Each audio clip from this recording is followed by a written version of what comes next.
Hello, and welcome to I Can't Say It, day 205. Alright, that didn't add anything to it. Still trying, though. Alright, I looked at my step count today, and I have only got 4,000 steps. That means a lot of sedentary spending my time.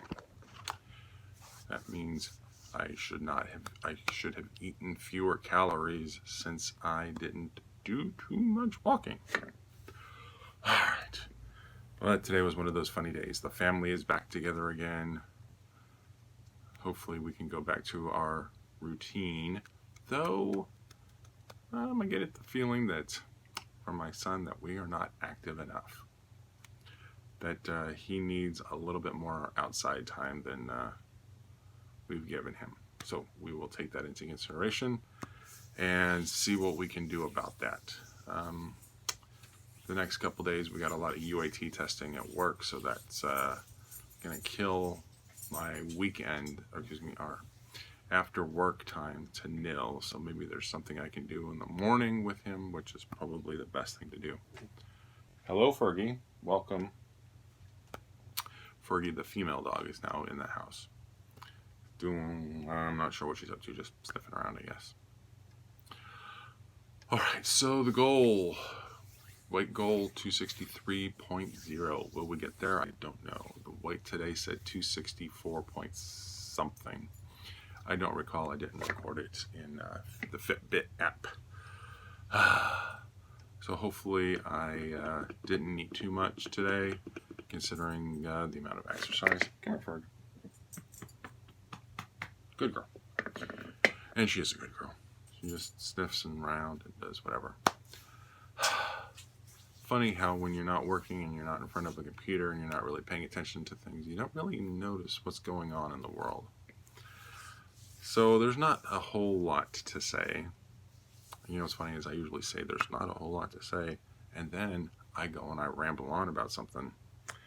And that's the way it is sometimes. You just sort of say, well, nothing's coming to mind, and then boom, something does come to mind. Because I forget who it was that said it, Woodrow Wilson, I think, said, if you want me to speak, for an hour, I can do it right now. You want me to speak for half an hour? Well, I need some time to prepare. You want me to speak for 10 minutes? Well, you're going to have to give me a few days. Point being, of course, that the less time you want me to speak, the more prepared I need to be in terms of thinking about what I need to say. If you give me an hour to speak, I can just start and just go at it. You don't need a whole lot of time to prepare. I mean, you could outline what it is you're going to say, but when you really have to focus in on speaking for just 10 minutes, you really want to know what you're going to say. As a Toastmaster, that's always been very important. I got through some of the Toastmaster. I didn't get to be a distinguished Toastmaster. I don't know that I was in the right club to do that.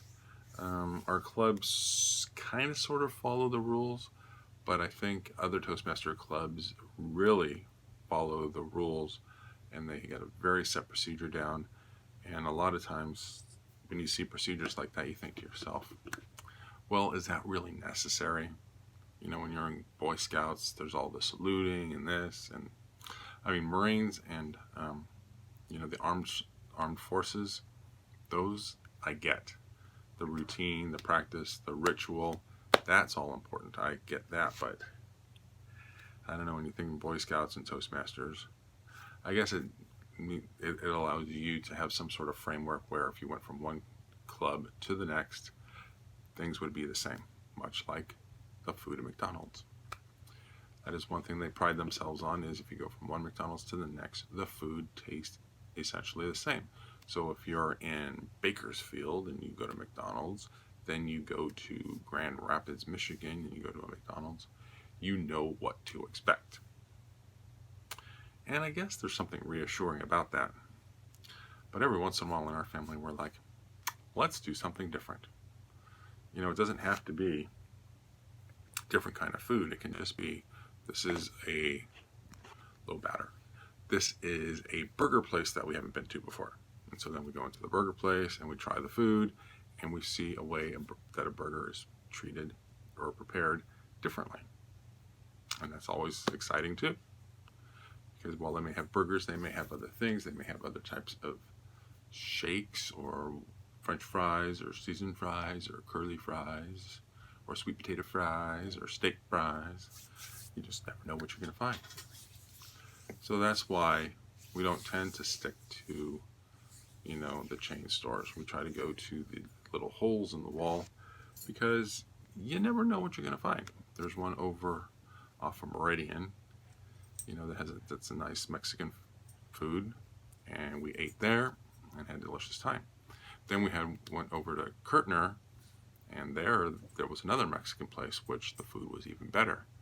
And it's not a franchise, it's just one person who owns the restaurant, and they just make a really good Mexican food, and it's delicious.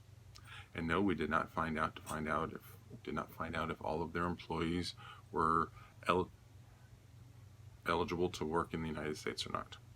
It's entirely possible they have people that are illegal aliens working there. I'm glad they have a job. I would rather they be working and doing something than perhaps committing crimes. But that's a story for a whole other day. What do we do about the people that are in our country illegally, and how do we, I guess our choices are kick them out or find a way to make it so that they are legal. Those really are the two choices.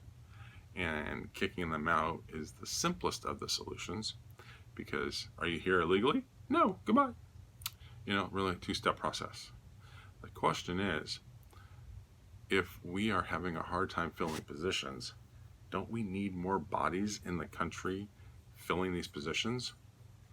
Yes, we have the whole H1, L1, F1, all those visas for work for specialty occupations, but what about the regular, ordinary positions? The blue-collar jobs, the restaurant workers, hospitality workers. What are we doing about them? Because not everybody wants to do those jobs, or so we're led to believe. Lots of good questions. So I'm going to finish on that comment. So we are led to believe. Big fat question mark there. We can talk about that tomorrow. And I'm going to find the quote beforehand so that I can just read it to you. But it comes back to our good friend